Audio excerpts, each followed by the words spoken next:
कृष्ण गोविंद हरे मुरारी, हे नाथ नारायण वासुदेवः। आप सभी को फाल्गुन मास के शुक्ल पक्ष की आमलकी एकादशी की, रंग भरी एकादशी की बहुत ही शुभकामनाएं, मंगल कामनाएं। हिंदू धर्म में एकादशी का बहुत अधिक महत्व होता है। फाल्गुन मास में शुक्ल पक्ष में जो पड़ने वाली एकादशी है वह आमलकी अथवा रंग भरी एकादशी के नाम से सुविख्यात है। यह एकमात्र एकादशी ऐसी है जिसका संबंध भगवान शंकर से है। हिंदू धर्म में एकादशी व्रत का बहुत अधिक ही महत्व होता है। फाल्गुन मास के शुक्ल पक्ष में पड़ने वाली एकादशी आमलकी अथवा रंग भरी एकादशी के नाम से सुविख्यात है। यह एकमात्र ऐसी एकादशी है जिसका संबंध भगवान शंकर से है। इस दिन काशी विश्वनाथ वाराणसी में भगवान शिव और माता पार्वती की विशेष पूजा होती है। मान्यता है कि इसी दिन बाबा विश्वनाथ माता गोरा का गौना कराकर पहली बार काशी आए थे। तब उनका स्वागत रंग और गुलाल से हुआ था। धार्मिक मान्यताओं के अनुसार एकादशी व्रत रखने से भगवान विष्णु जी की विशेष कृपा प्राप्त होती है और मृत्यु के पश्चात मोक्ष की प्राप्ति होती है। हर माह में 2 बार एकादशी पड़ती है, एक शुक्ल पक्ष में और एक कृष्ण पक्ष में। एकादशी व्रत में भगवान विष्णु की विशेष पूजा अर्चना की जाती है। एकादशी व्रत का पारणा अगले दिन किया जाता है। 3 मार्च को आमलकी अथवा रंग भरी एकादशी व्रत है और अगले दिन यानी 4 मार्च को व्रत का पारणा किया जाएगा, अर्थात व्रत को खोला जाएगा। एकादशी व्रत के दिन व्रती को एकादशी व्रत कथा का पाठ अवश्य करना चाहिए, कथा श्रवण करनी चाहिए और अपने प्रिय मित्र जनों को भी एकादशी व्रत सुनने के लिए प्रेरित करना चाहिए। ऐसा माना जाता है कि व्रत कथा का पाठ करने से भगवान विष्णु जी की कृपा से सभी मनोकामनाएं पूरी हो जाती हैं और मृत्यु के पश्चात मोक्ष की प्राप्ति होती है और समस्त पापों से मुक्ति मिलती है। एकादशी तिथि प्रारंभ 2 मार्च 2023 को प्रातः 6:39 से एकादशी तिथि आरंभ हो जाएगी, जो कि 3 मार्च 2023 को प्रातः 9:11 तक रहेगी। अतः उदया तिथि के अनुसार एकादशी व्रत 3 मार्च को ही रखा जाएगा। एकादशी व्रत का पारणा 4 मार्च को प्रातः 6:44 से 9:48 तक व्रत का पारणा अर्थात एकादशी व्रत खोल सकते हैं और व्रत खोलते समय अवश्य संकल्प करें कि मेरे कायिक, वाचिक और मानसिक जितने भी पाप हैं, हे श्री हरि आपकी कृपा से उन पापों का शमन हो, वे पाप नष्ट हो और आपकी कृपा प्राप्त हो। आइए अब एकादशी व्रत कथा श्रवण करते हैं। युधिष्ठिर जी ने भगवान श्री कृष्ण से कहा, हे श्री कृष्ण, मुझे फाल्गुन मास के शुक्ल पक्ष की एकादशी का नाम और महात्म्य बताने की कृपा कीजिए। भगवान श्री कृष्ण बोले, महाभाग धर्म नंदन, फाल्गुन मास के शुक्ल पक्ष की एकादशी का नाम आमलकी है। इसका पवित्र व्रत विष्णु लोक की प्राप्ति कराने वाला है। राजा मानधाता ने भी महात्मा वशिष्ठ जी से इसी प्रकार का प्रश्न पूछा था, जिसके जवाब में वशिष्ठ जी ने कहा था, महाभाग भगवान विष्णु के थूकने पर उनके मुख से चंद्रमा के समान कांतिमान एक बिंदु प्रकट होकर पृथ्वी पर गिरा। उसी से आंवले का महान वृक्ष उत्पन्न हुआ, जो सभी वृक्षों का आदिभूत कहलाता है। इसी समय प्रजा की सृष्टि करने के लिए भगवान ने ब्रह्मा जी को उत्पन्न किया और ब्रह्मा जी ने देवता, दानव, गंधर्व, यक्ष, राक्षस, नाग तथा निर्मल अंतःकरण वाले महर्षियों को जन्म दिया। उनमें से देवता और ऋषि उस स्थान पर आए जहाँ श्री विष्णु प्रिय आमले का वृक्ष था। हे महाभाग, उसे देखकर देवताओं का बड़ा ही विस्मय हुआ, क्योंकि उस वृक्ष के बारे में वे नहीं जानते थे।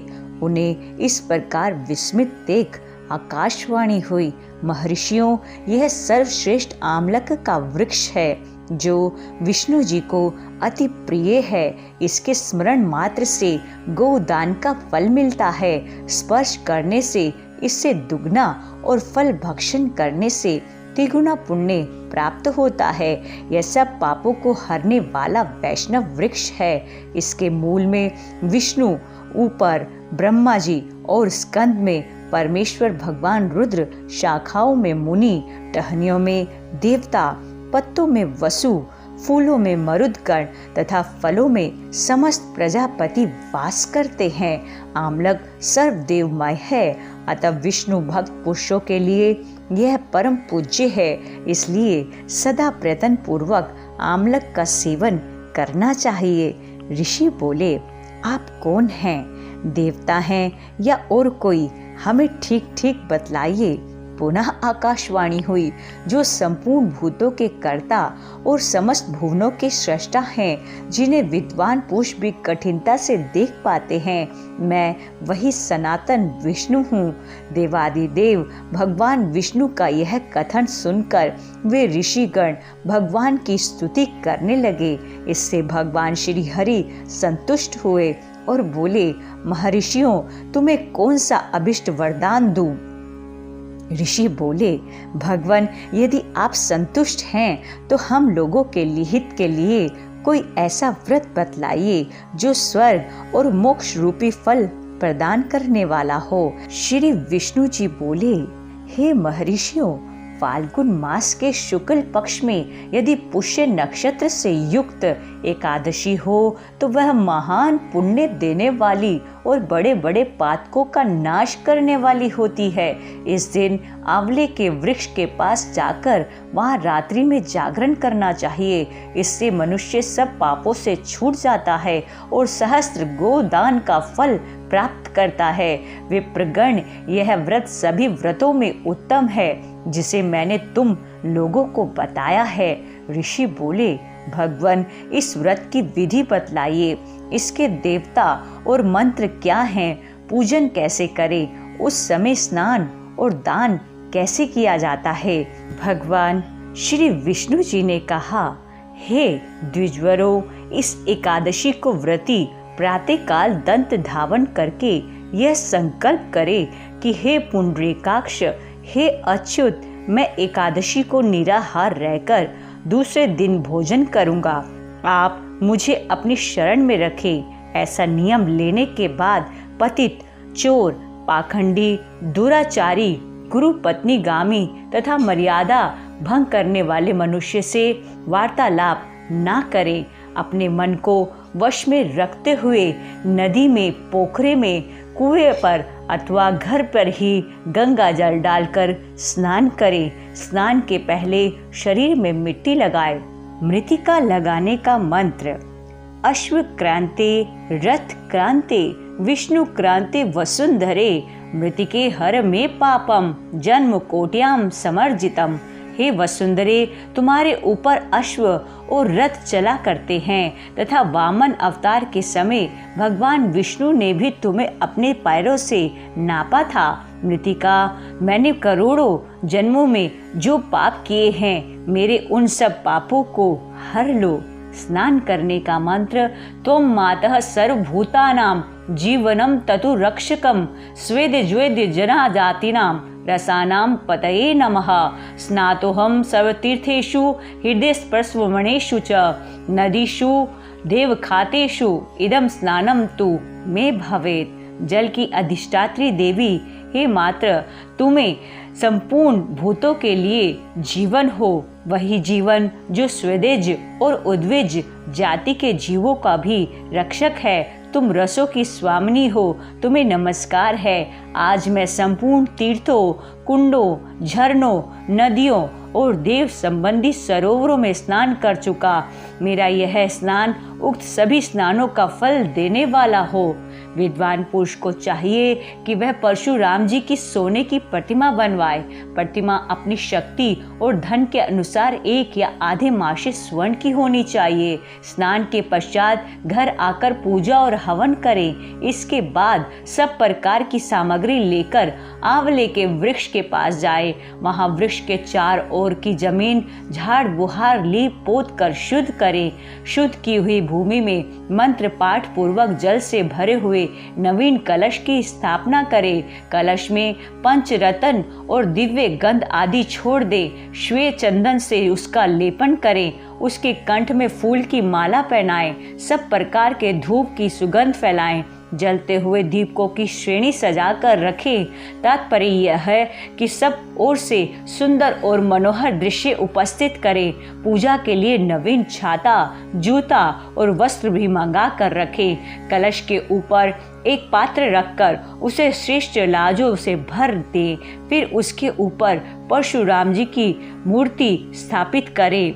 विशोकाय नमः कहकर उनके चरणों की विश्वरूपिणे नमः से घुटनों की, उग्राय नमः से जांघों की, दामोदराय नमः से कटिभाग की, पद्मनाभाय नमः से उदर की, श्री वस्त्रधारिणे नमः से वक्षस्थल की, चक्रिणे नमः से बाई भां की, गदिने नमः से दाहिनी बाह की, वैकुंठाय नमः से कंठ की और यज्ञ मुखाय नमः से मुख की, विशोक निधये नमः से नासिका की, वासुदेवाय नमः से नेत्रों की, सर्वात्मने नमः से संपूर्ण अंगों तथा मस्तक की पूजा करें। ये ही पूजा के मंत्र। तदंतर भक्ति युक्त चित्त से शुद्ध फल के द्वारा देवातिदेव परशुराम जी को अर्घ्य प्रदान करें। अर्घ्य का मंत्र इस प्रकार है।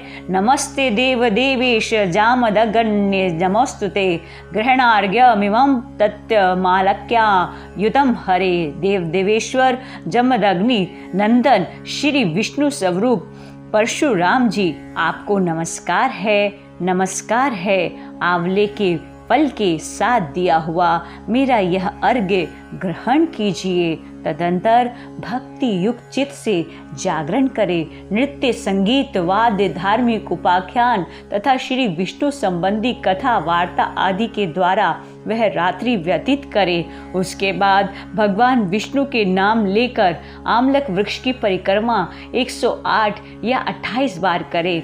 फिर सवेरा होने पर श्री हरि की आरती करे। ब्राह्मण की पूजा करके वहाँ की सब सामग्री उसे निवेदित कर दे। परशुराम जी का कलश, 2 वस्त्र, जूता आदि सभी वस्तुएं दान कर दे और यह भावना करें कि परशुराम जी के स्वरूप में भगवान विष्णु मुझ पर प्रसन्न हो। तत्पश्चात आमलका का स्पर्श करके उसकी प्रदक्षिणा करे और स्नान करने के बाद विधि पूर्वक ब्राह्मणों को भोजन कराए। तदंतर कुटुंबियों के साथ बैठकर स्वयं भी भोजन प्रसादी ग्रहण करें। संपूर्ण तीर्थों के सेवन से जो पुण्य प्राप्त होता है तथा सब प्रकार के दान देने से जो फल प्राप्त होता है वह सब उपयुक्त विधि के पालन से सुलभ होता है। समस्त यज्ञों की अपेक्षा भी अधिक फल मिलता है, इसमें तनिक भी संदेह नहीं है। यह व्रत सब व्रतों में उत्तम है। वशिष्ठ जी कहते हैं, महाराज इतना कहकर देवेश्वर भगवान विष्णु वही अंतर्धान हो गए। तत्पश्चात उन समस्त महर्षियों ने उक्त व्रत का पूर्ण रूप से पालन किया। नृपश्रेष्ठ, इसी प्रकार तुम्हें भी इस व्रत का अनुष्ठान करना चाहिए। भगवान श्री कृष्ण कहते हैं, ही युधिष्ठिर, यह दुर्दर्श व्रत मनुष्यों को सब पापों से मुक्त करने वाला है, मुक्त करने वाला है। गोविंद की प्यारी एकादशी, भक्तों की प्यारी एकादशी, पापों को मिटाती एकादशी, पुण्यों को बढ़ाती एकादशी, वैकुंठ पहुँचाती एकादशी, हरि से है मिलाती एकादशी, एकादशी, एकादशी। अतः प्रयत्न पूर्वक हम सभी को एकादशी व्रत करना चाहिए और दूसरों को भी एकादशी व्रत रखने की प्रेरणा देनी चाहिए। देखते रहिए YouTube चैनल प्रभु की प्रीति। जय श्री कृष्णा, जय मदन गोपाल, जय मदन गोपाल।